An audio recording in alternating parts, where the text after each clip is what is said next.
Assalamu alaikum жалпы қадырман қырғызстандықтар. Бүгін 10 март 2022 жыл.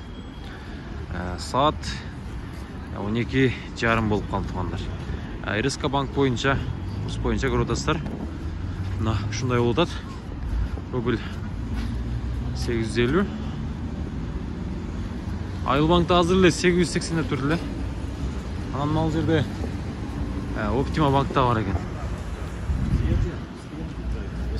Ne anan görüntüleyin sizlerge. Görünmüyor eкен да бұл. Optima bankta da 850 olup rubl.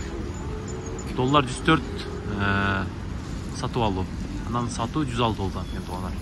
Euro 114, satı 117. Tenge 0,170, 220 oldu. Yani ança görünmüyor eкен şundaylar.